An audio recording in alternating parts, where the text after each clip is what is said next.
Hello everyone. So today we're gonna speak about what happened in the game between Atletico Madrid and Liverpool. That was a crazy game. That was something we all were hoping for. It's gonna happen. We were hoping that's gonna be a great game because we knew the news that all the leagues in the Champions League are gonna be suspended for a couple of weeks or 3 weeks. So that was good. At least we had to enjoy one last game before the stop.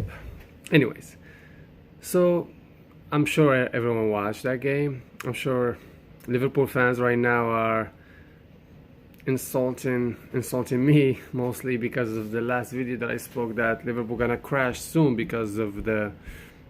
I'm not gonna say that I was hoping for it to happen, but it was just a matter of time. Like I've seen it. Like it was gonna happen eventually because they pushed it so much. In like 11 players, they would play with 11 players line up, and then the club will put one player, two players as a bench and try to like keep the rhythm going. But Liverpool, the system they play is more physical, so it was just a matter of time until they're gonna have that crash in the performance. Congratulations to Simeone and Atletico Madrid. Although that I don't understand, it's not that I don't understand. It's that I don't agree with the style that he plays with. But you have to respect the guy. You have to respect Simeone, how he plays. He's a great manager when it comes to the defense style. He brought that style I think when he played in Italy with the Lazio, and yeah, like he managed the game, I would say good, but the thing is, it was just a matter of time until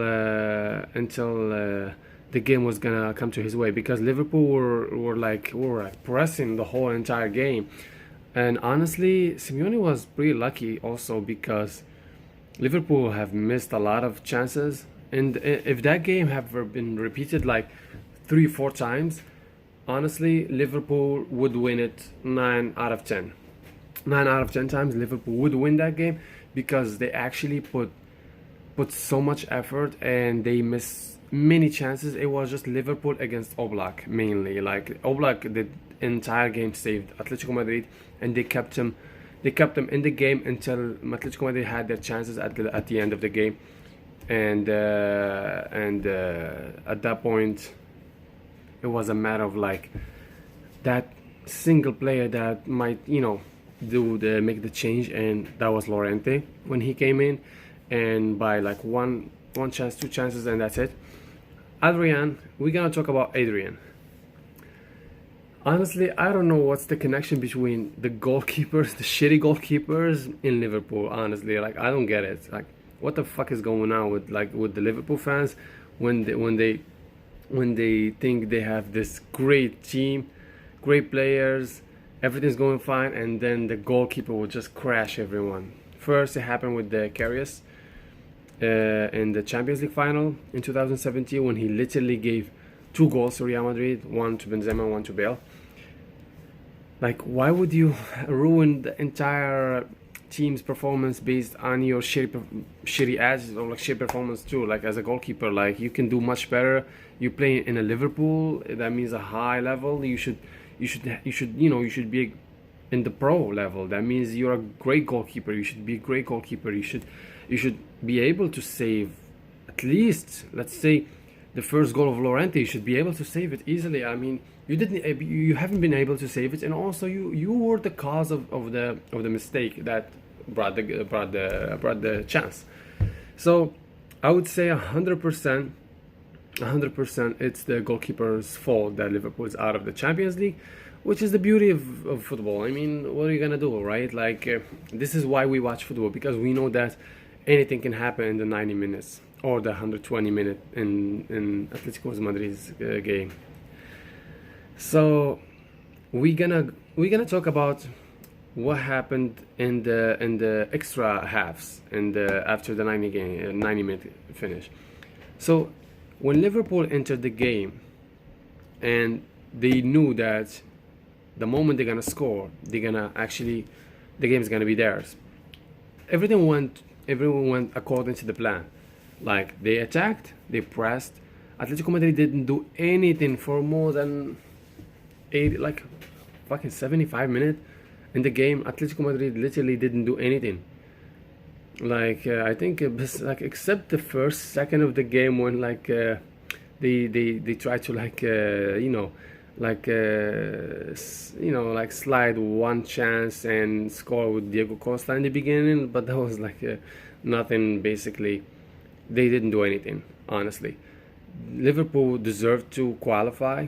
They played better. They created more chances, but this is the football. Like you really like you really cannot say anything about it because it happened to Barcelona against Chelsea in 2012. Barcelona have made an amazing game and they still got knocked out because football would acknowledge you only if you score. Yes, you play great, you play fantastic. It doesn't matter at the end. You have to translate those chances to actual goals, and it happened in a lot of seasons, a lot of games. We've seen, like I said, Barcelona against Chelsea, Barcelona against Inter Milan in 2010. We've seen Bayern Munich against Real Madrid. They played great. They created multiple chances, but Real Madrid, because you have to be able to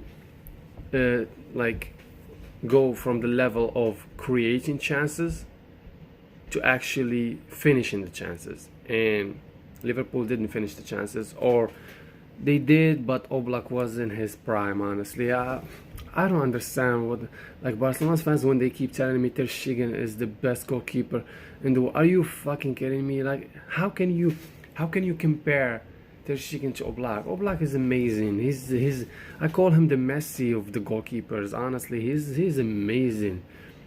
Literally, Oblak would save a team from fucking anything. Literally, like he proved that many times. Barcelona when they play against Atletico Madrid, like in the games of La Liga, they literally plays against Oblak. Real Madrid, when they play against Atletico Madrid, they play against Oblak. Oblak is the best goalkeeper I've seen in the last 10 years, I would say.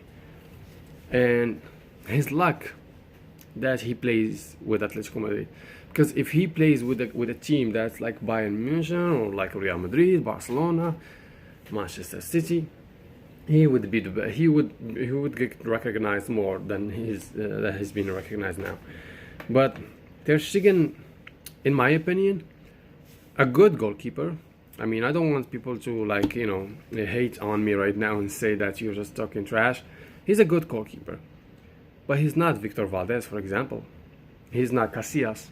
He's not Neuer, and he's for sure not Oblak. You know what I mean? He's a show goalkeeper. There's a goalkeeper that gives you titles in games, and there's a goalkeeper that gives you shows. He's more into giving you shows. He's the kind of goalkeeper that will save something that really is not gonna make a difference, and he will let goal scores that will actually define the game. And as a fan of my team, as someone that I want my team to win titles and to win actual games and competitions, I want my goalkeeper to actually give me the game, to be decisive in the game that matters, not in against Getafe or against Levante or against Betis. I want him to save the game against Roma in the Champions League, or against last season Liverpool. Honestly, look, compare Ter Stegen against Liverpool last season and compare Oblak. What did he save Ter Stegen against Liverpool last season? Nothing. He basically some goals he should have easily saved him. He didn't. So that's my opinion about Ter Stegen. Ter Stegen, I don't think I don't think he's compatible to Barcelona, but he might be because he's selling the image that he knows how to control the ball, he knows how to play with his feet, he knows how to save in a way that looks like he's the best goalkeeper. but when it matters, when we need him to actually save the game that for us to win something that matters, we don't really find him, except in rare times. So we going back to the topic for Oblak. If I was Barcelona's board, I would do anything to get Oblak in Barcelona, anything, honestly, and anything to stop Oblak to go to Real Madrid. And I think that's a topic that's already done, because Real Madrid right now already signed with Courtois, so that's out of the question.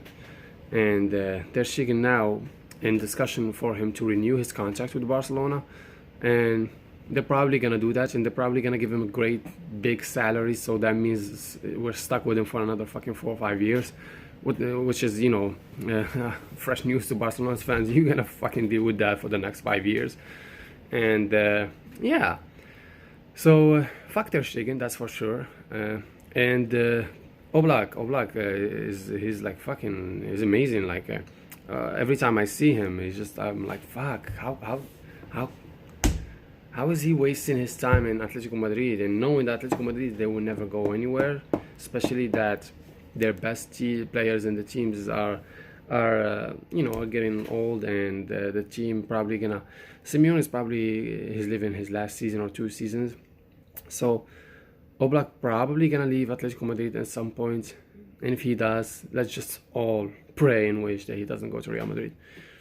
And when we gonna analyze the game in the tactic that happened, the Atletico Madrid did the game in a way that Simeone literally didn't fucking think that he's facing Liverpool in the Anfield. So he literally just fucking accepted the game. He just told what he knows, like, just sit in the back, park the bus, and that's what we're gonna do. We're just gonna defend with 10 players and the goalkeeper. And you don't do that with Liverpool, because Barcelona fucking, when they went to the Anfield and they got the goal, the first goal scored against them, they did a few chances, I think, and Messi missed one, and I think Suarez missed one, and then they started saying, well, you know what, we can't keep up physically with them, let's just go in the defense. They fucking, like, they ate Barcelona. They literally, like, butchered them. You don't do that with Liverpool. Liverpool, you have to attack back. You have to attack back, and you have at least to give them something. Because if you just give them the ball, they will know how to go from the wins. It's like, they remind me a lot of how Real Madrid used to play in 2017, except some differences in the way the plan is. But mostly, basically, it's the same thing. They play in the wins, they cross, and they press. So basically, Liverpool did what Liverpool does all the time, and they were gonna qualify. There was like some sort of luck that you don't really see a lot, except in, like, but this is what I don't understand. The teams that defend, like Atletico Madrid, Inter Milan, Chelsea, that they know how to defend well when they are in their best, they always have 1 or 2 games in their, like, history when the luck just stays with them the whole game until they qualify. And so that's, I don't know if that's because of the way, because they defend. So the other team, when he misses a lot, he gets like, so he loses focus. So, and when the other team, when he gets a chance, he's so focused on that one chance he's gonna get that he knows how to, like, look at Atletico Madrid. The guy Llorente shot 2 shots, not even that, like, it's not even that, like, a powerful shot. 2 shots, goal. I mean, I know the goalkeeper is shit, but still, like, how can you have that 100% focus and target when you only have like 3 chances and you score 3 chances? That's crazy, right? That tells you that teams that, like, they don't get a lot of chances, once they get them, they value those chances and they know how to score them.